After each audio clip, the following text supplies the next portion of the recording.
First of all, it's 3:15, we started at 2:30, and I'm bored. Note that. So what we're doing is we're doing an anarchist guided workshop at the Vogler house in Old Salem.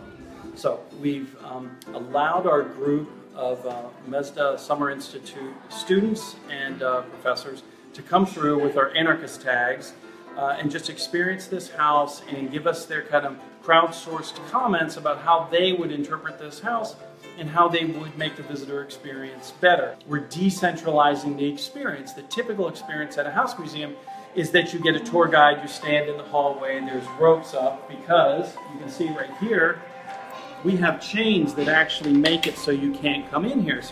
And so what we're doing is we're starting to see what ways we censor our visitors in their experience with simple things like chains, text boxes, placement of furniture.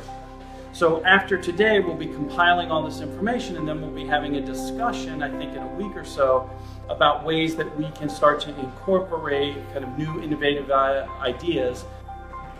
So this is interesting. It's not something I tell participants at workshops, but it's a really significant part.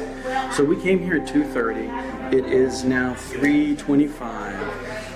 Part of these workshops is to see when you get bored.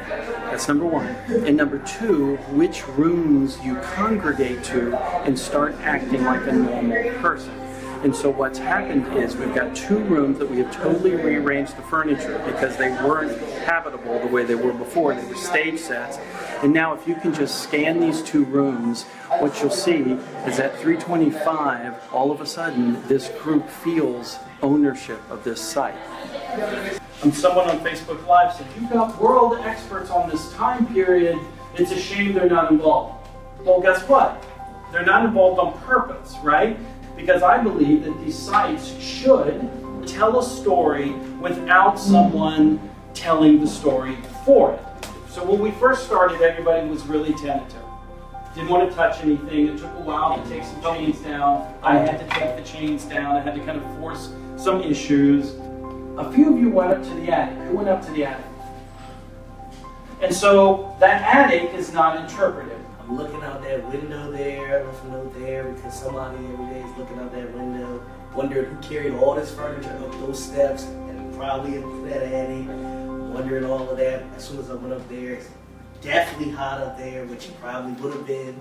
And there's a lot of space, and there's probably a lot of individuals that were up and down there. Old Salem is now, since December, moving on a new project to locate every slave dwelling in Salem.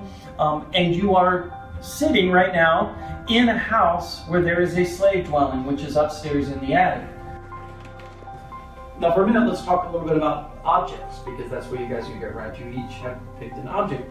It is interesting because the main changes we made were contextual, right?